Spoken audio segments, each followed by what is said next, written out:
Buenas tardes, soy Marisa, parte integrante de la Feria Solidaria del Libro. Estoy con Yamila y con Dani y vamos a entrevistar al profesor Gustavo Bombini, que nos acompaña esta tarde. Vamos a tener una charla. ¿Qué tal, Gustavo? ¿Cómo le va? Hola, ¿qué tal? Buenas tardes. ¿Qué tal? Buenísimo. Buenas tardes a todos Gustavo. y a Bien. todas. Bueno, Gustavo, voy a hacer una presentación bastante acotada porque es muy extensa la biografía suya. Me mandó su biografía y yo digo, ¿qué tomo de todo esto? Así que bueno, cualquier cosa me va corrigiendo, ¿sí?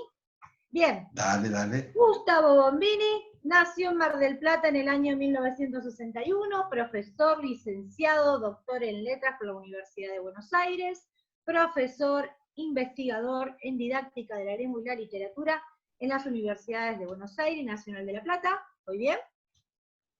¿Sí? Sigo. Sí. Actualmente puede ser profesor en la UBA, puede ser como profesor asociado a cargo e investigador en la Cátedra de Didáctica Especial y Prácticas de la Enseñanza en Letras.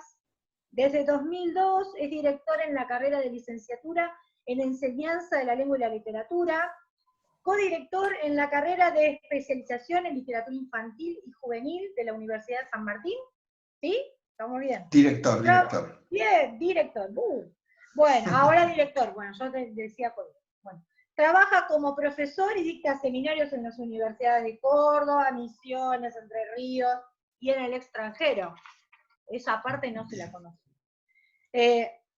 Otra cosa que me enteré es que es jurado en concursos docentes y tesis de maestría, y el otro día en ese Zoom fallido hablaba con los espectadores que teníamos y les decía, bueno, es probable que si escriben una tesis lo tengan de jurado.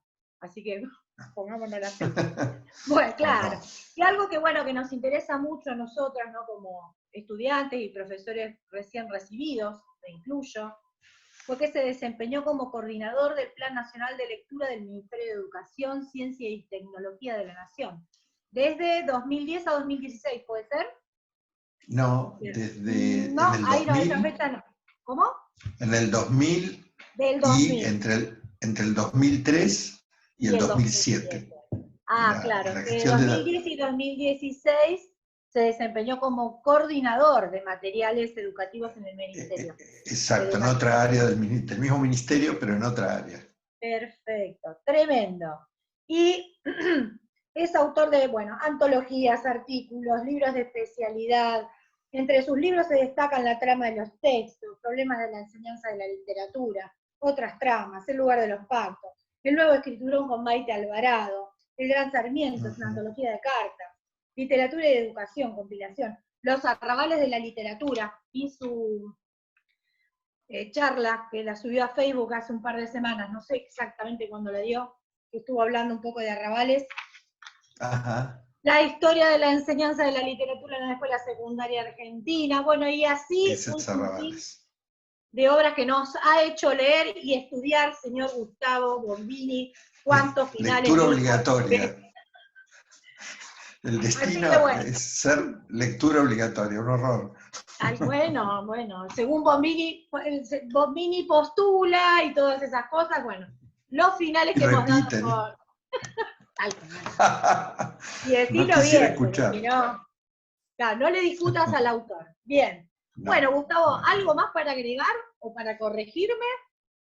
Hay un montón más. No, yo llevo adelante una editorial que es chiquita, pero es representativa, que se llama El Hacedor, donde ahí publicamos la revista Lulú Coquet, que es la revista de didáctica de la lengua y la literatura, sí. que es una revista significativa, vamos a decir, para el campo, para las discusiones que tenemos en el campo de la enseñanza de la lengua y la literatura. Así que el trabajo editorial siempre fue parte de mi recorrido, digamos. También en el Ministerio de Educación, en esa área también llevé adelante la producción de materiales educativos. Bueno, la pata editorial es una pata que siempre ha estado presente, además de la investigación y la formación, ¿no? Tal cual, tal cual. Bueno, charlando un poquito de lo que nos está pasando ahora, cómo va llevando el aislamiento preventivo, no solo en lo personal, sino también en lo laboral. Claro, recién cuando, Las dos cuando cosas. leías el currículum y Sí. nombrabas lugares, como por ejemplo el Palacio Pisur, ¿no?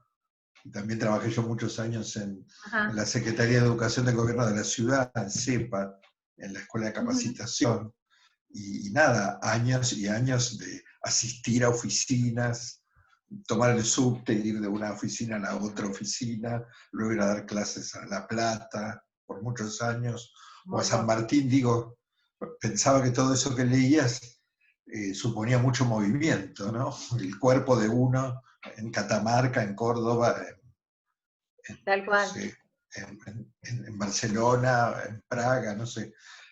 Y el contraste con este estatismo, ¿no? Cómo Claro. repensarse, claro, en este estatismo, ¿no? De estar acá, por eso me encantan estas invitaciones, porque son como viajes posibles, Sí. con el cuerpo siempre en el mismo lugar, pero estando en contacto, ya tuve varias conversaciones de este tipo, y me encantan, y digo, me resulta tremendamente contrastante, eh, digo, pareciera que, a ver, mucho nos costó entender que el cuerpo era parte de todo, era parte de ser profesor, de la enseñanza, del hecho teatral, histriónico de la enseñanza, Tal cual. etc. En muchos otros sentidos, para aspectos de la vida, hemos asumido el cuerpo como parte de nuestra identidad, no algo separado, no Ujú.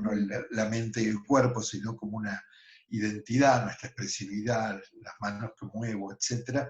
Y de golpe eso aparece como cercenado, ¿no? Porque Tal cual. si yo tengo relación con mi cuerpo, pero no puedo tener relación con los otros cuerpos, tengo que estar distanciado de los otros, eso le llaman Totalmente. distancia social, es también distancia íntima, y la Tal intimidad cual. que tiene que ver con lo que nosotros en Argentina decíamos, vamos a tomar un café. Y tomar un café significa armar una escena para una charla íntima, podemos tomar jugo de naranja, pero es tomar un café que tiene un tremendo significado de comunicación, y de pronto eso, que es el reconocimiento de los otros hacia uno, ¿no?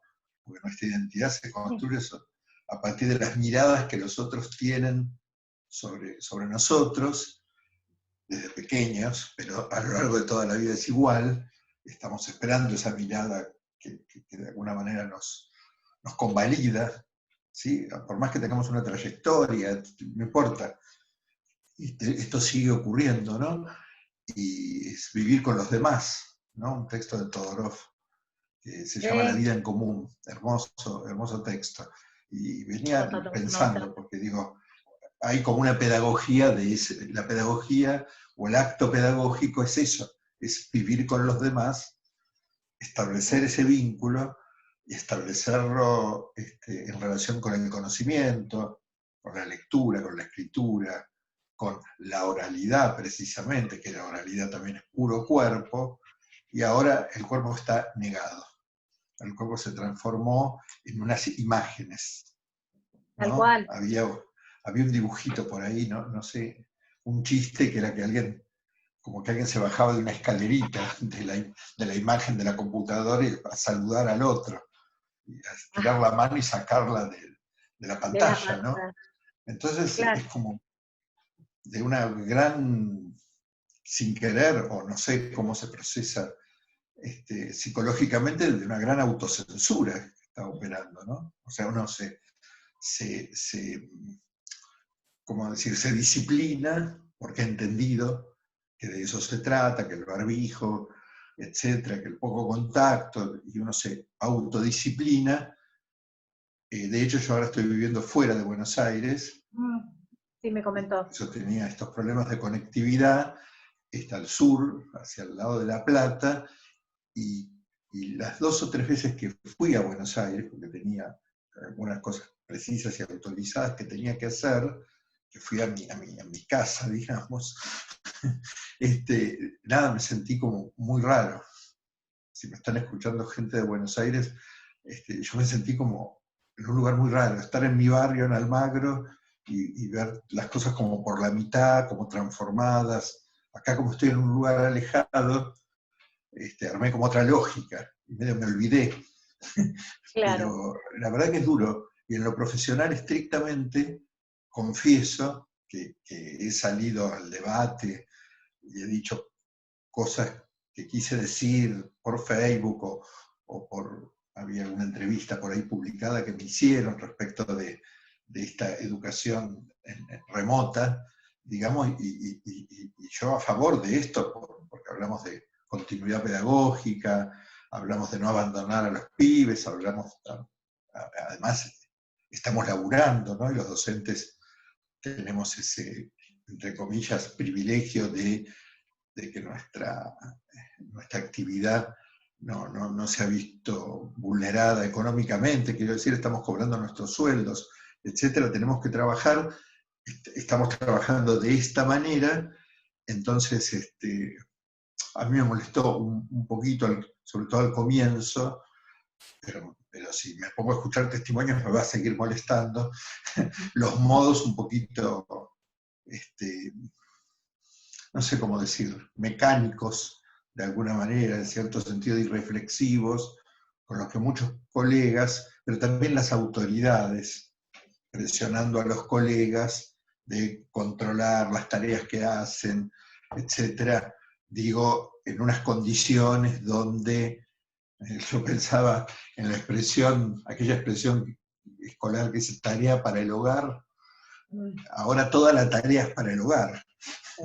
O sea, esos dos mundos que estaban claramente separados, la tarea en la escuela y la tarea para el hogar, ahora todo es tarea para el hogar.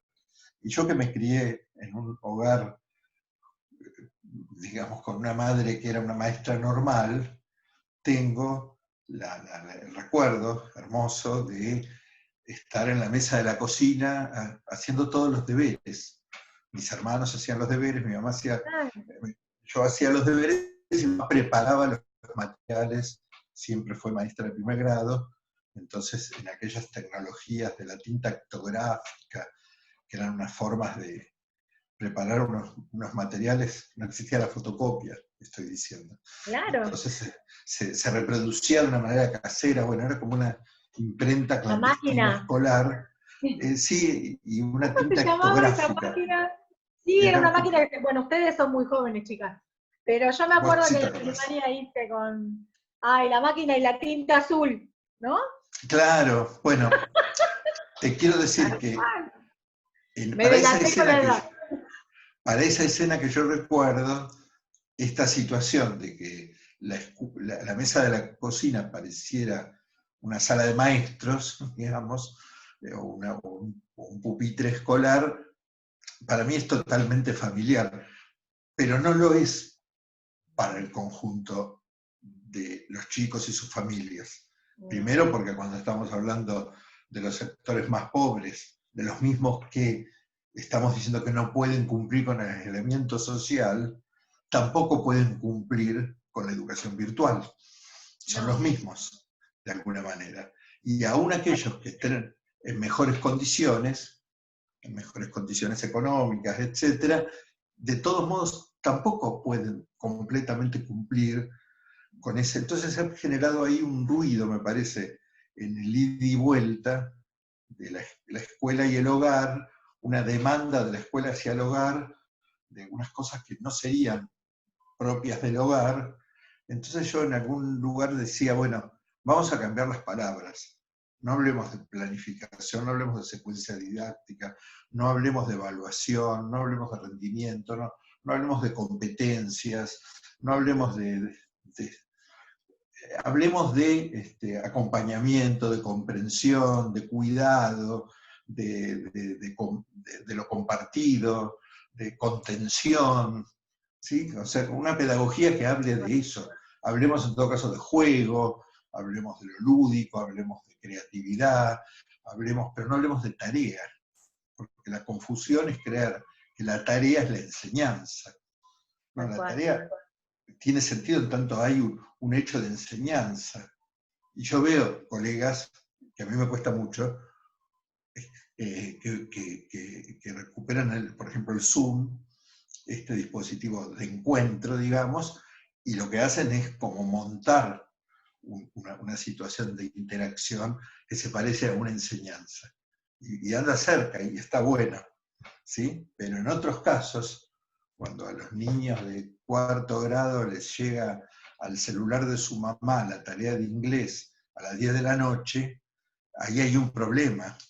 Ahí ese tareísmo nos hace pensar que la tarea es la enseñanza. Y la enseñanza es otra práctica, que hasta ahora es cara a cara, cuerpo a cuerpo, mirada a mirada, gesto a gesto. Bueno, si no tenemos eso, quizá un dispositivo de estos nos sirva. Ya sabemos que tampoco es lo mismo, pero no confundamos, digamos, y no seamos exitistas a la hora de pensar, uy, les di cantidad de tarea y los chicos hicieron cantidad de tarea. Andaba algún tipo de audio de estos que circulan por ahí, que sin duda era auténtico, ¿no? De una madre con un acento medio tucumano, un acento re lindo, y decía, decirle a la maestra que si esta es la tarea para un día, dice que no sea injusta, dice, porque la tarea que dio para un día es la que ella da para toda la semana. Y yo tengo tantos hijos y no puedo ocuparme de tantas tareas si tengo 5 hijos y todas las cosas que tengo que hacer. Claro, si yo las 4 horas, 5 horas o más de tarea en el aula quiero que se desarrollen adentro del hogar, no, eso desborda. Entonces, bueno, hay que bajar, no el nivel, o sea, todos vamos a seguir aprendiendo. No hay un problema ahí. El problema es cuidar la cotidianeidad de la vida de la gente, no dañar aún más, porque esa familia en cuarentena está encerrada, quizá el padre perdió el trabajo, porque tenía que ver con la economía informal, o porque ya le redujeron el sueldo, hay otros gastos que no estaban, bueno, todo lo que sabemos. Así que es muy complicado, complejo, y no hay que olvidarse de esa complejidad. Y también pensaba, ¿no? Si el presidente cada 15 días hace un anuncio, que en general siempre es que la cuarentena va a durar 15 días más hasta el siguiente anuncio, digo, ese cuidado de mostrarnos que las decisiones se van tomando sobre la marcha, que no se puede planificar con tanta anticipación, lo tenemos que aplicar también a nuestro campo. Porque entonces queremos saber si para fin de año, queremos saber si en agosto vamos a estar otra vez en las aulas, queremos saber si en el 2021 van a poder hacer las prácticas. La verdad, no lo sabemos y hay que convivir con esa incertidumbre.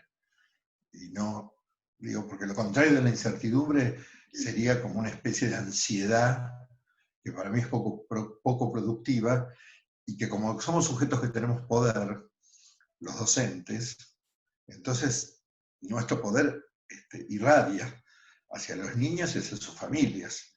Porque la maestra quiere tal cosa, la maestra pidió tal cosa, mandó un cuestionario con 30 preguntas, infinito, y está toda la familia resolviendo el cuestionario. No, parece que no podemos flagelar. Hay que parar un poquito y pensar en situaciones más. Después lo dijo Tonucci, se lo dijo a Trota, ¿no? En un momento el ministro, cuando apareció lo de no evaluar, etc. Bueno, está bien que lo diga Tonucci, pero lo decimos acá también. Otros que también somos pedagogos, veníamos diciendo esto, ¿no? De cuidar esta cuestión en función de un eficientismo, en función también de... Perdón, pero se cortó Sí. un poquitito. ¿Puede ser, chicas? ¿O fue a mí? No, por acá todo bien, se escucha bien. ¿Todo bien? Nos quedan 9 minutos, chicos. Bien. Bueno. Está bien. No, me pareció que se había escuchado mal, pero se ve que fue mi conexión, entonces. Bien. Sí, la verdad que sí, que obviamente creo que todos coincidimos con lo que usted está planteando acá, y parece que me hubiese leído la segunda pregunta, porque esta segunda pregunta era pensando en esta modalidad de educación virtual, ¿no? Que parece que vino para quedarse, porque me parece que vino para quedarse, que ya nombraste cambios que podríamos hacer, que serían estos de ir pausando y no planificar desde tan lejos, o sea, ir más sobre la marcha. Con respecto a estos cambios, ¿no? ¿Cuáles serían estas posibilidades de cambio? Que ya nombraste uno. Pero aparte lo más preocupante es cómo hacemos cuando en las familias este problema, ¿no? Un celular para 5 o 6 hermanos, muchas familias que no cuentan con el wifi, que no cuentan con la computadora, bueno, o sea, la falta de recursos, inclusive nosotros como docentes también tenemos falta de recursos y no estamos preparados para esto. Ni nosotros, ni los directivos que nos ordenan preparar trabajos y trabajos, que en un momento fue, ¿no? Fue un montón de trabajo, porque todas pasamos por lo mismo, y las discusiones aún siguen. Entonces es muy interesante esto que vos estás planteando. Así que este video se lo voy a llevar a los directivos de la escuela. Así que bueno, claro. Lo que no quita, Sí. no quita que sobre la situación dada, sobre los hechos dados, que uno no pueda, digamos, agudizar una cierta inventiva y decir, bueno, a ver, esto qué tiene de ventajoso, qué puede tener de interesante. Por ejemplo, en la universidad a mí me pasa que en el intercambio que yo voy haciendo semanal, que hago clases que son asincrónicas, o sea, voy dando tarea escrita que vuelve como tarea escrita, y por ejemplo, en esos escritos que surgen de lecturas, lo que yo compruebo, habiendo llegado a junio, es que han leído mucho más que en una cursada normal, porque en una clase presencial, para la cual hay que leer 3 textos, yo puedo ir sin leer, y más o menos me puedo sentar al fondo, puedo faltar también, y puedo decir, no, profe, no pude leer, y eso no es tan grave. Acá, como yo digo, para la semana que viene, sobre estos 3 textos, elaboren un cotejo, no sé qué, la única forma de estar presente en esa clase es mandando el texto escrito. Entonces la rutina de lecturas, yo la veo mucho más sostenida en la virtualidad que en la presencialidad. Claro. Por ejemplo, con un estudiante universitario, vamos a decir. Claro. Otras condiciones, pero el mismo estudiante universitario que me puede decir, no leí, o que me puede decir, ay, justo no pude imprimir el trabajo, qué sé yo, que me puede dar cualquier excusa como buen alumno que es, ¿no? Entonces digo, qué interesante, porque yo voy viendo una evolución de los modos de leer y de compartir, incluso en el campus, dentro del aula virtual, que bueno, que son interesantes, y digo, bueno, ahí estará lo innovador. Nosotros veníamos haciendo en la cátedra de UBA, veníamos haciendo mucho trabajo dentro del campus, y de hecho, en un cuatrimestre había 2 semanas, en abril y en junio, que estaban virtualizadas, y que en esas semanas los chicos no iban ni a teórico ni a práctico, se quedaban en sus casas y trabajaban ahí, lo cual al principio lo vivían como una suerte de alivio, pero después se daban cuenta que era muchísimo trabajo quedarse en casa, porque el viernes a las 6 de la tarde había que colgar el trabajo, así que el trabajo se hacía sí o sí. Así que bueno, hay que seguir indagando. Me cuesta mucho pensar por ahí los otros niveles educativos, ¿no? Pensar, sí, en el nivel secundario se está complicando hoy mucho. Se complica, se complica. Muchísimo. Sí, pero un amigo que hacía Zoom me decía, no, siempre hay 4 o 5 que están hablando de otra cosa. Le digo, bueno, es más o menos parecido a una aula real. Claro. ¿No? Si hay 4 o 5 que están, son los del fondo. Claro. Acá los vemos todos en plano, pero...